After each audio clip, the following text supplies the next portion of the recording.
आनंद दिघेंचा खरा शिष्य नरेश म्हस्के. मुख्यमंत्री शिंदेंचं ठाण्यामध्ये वक्तव्य.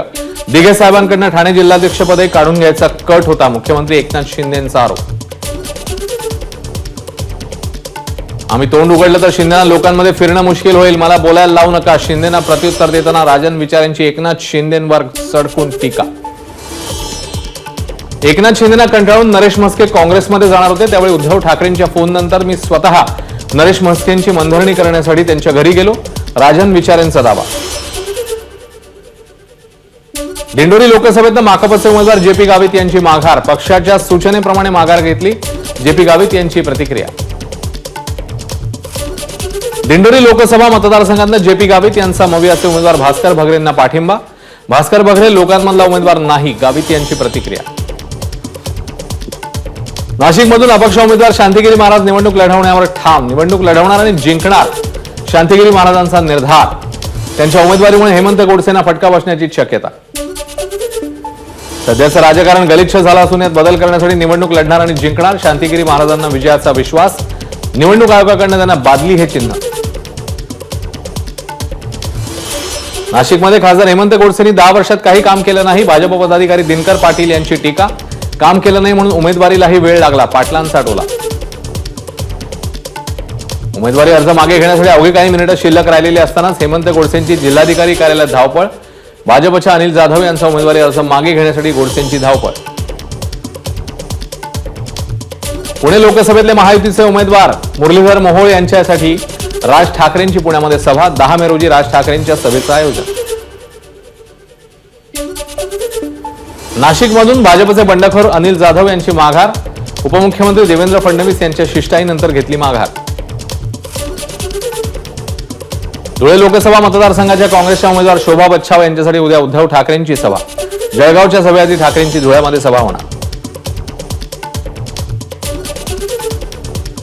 काँग्रेस नेते नसीम खान यांची नाराजी दूर. प्रचार समितीचा राजीनामा मागे. राज्यामध्ये सर्व उमेदवारांचा प्रचार करणार.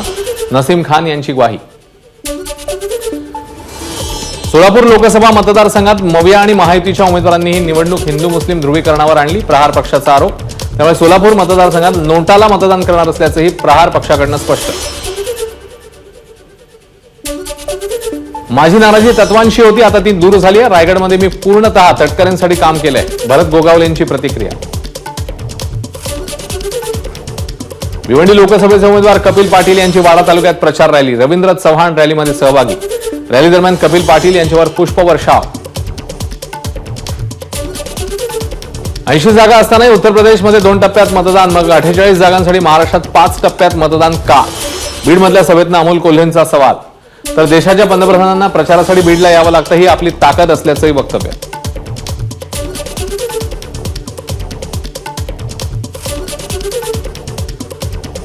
अजित पवारांनी शरद पवारांचं वय काढलंय वाईट. पवार कुटुंबातलं एक सदस्य म्हणून भाषण केलं. भावनिक होण्याचा कोणताही हेतू नव्हता. रोहित पवारांची प्रतिक्रिया. जळगावात शरद पवारांच्या सभा झाल्या, मात्र पवारांच्या सभेचा फारसा प्रभाव पडणार नाही. महायुतीच्या उमेदवार स्मिता वाघ यांची प्रतिक्रिया. ठाकरे गटाचे विजय करंजकर यांचा उमेदवारी अर्ज मागे. तर करंजकर यांचा आता शिंदेच्या शिवसेनेत प्रवेश. मला 1 ते 1.5 वर्षापूर्वी उमेदवारी देऊ असं सांगून कामाला लागण्याचे आदेश देण्यात आले, मात्र वेळेवर तिकीट नाकारल्यानं शिंदेच्या शिवसेनेमध्ये प्रवेश केला. विजय करंजकर यांची पक्षप्रवेशानंतर प्रतिक्रिया. राजाभाऊ वाजे 2 लाखांच्या फरकाने निवडून येतील. पक्ष सोडून गेलेल्यांना 4 जून नंतर पश्चाताप होईल. उद्धव ठाकरे मुख्यमंत्री असताना राज्यपाल नियुक्त आमदारांच्या यादीत आम्ही त्यांचं नाव न विचारता पाठवलं होतं. संजय राऊतांचं वक्तव्य. कल्याणमधून ठाकरे गटाचे माजी महापौर रमेश जाधव यांची माघार. मातोश्रीवरून फोन आल्यावर अपक्ष म्हणून भरलेला अर्ज घेतला मागे. वैशाली दरेकरच ठाकरे गटाच्या अधिकृत उमेदवार. एबीपी माझा, उघडा डोळे बघा नीट.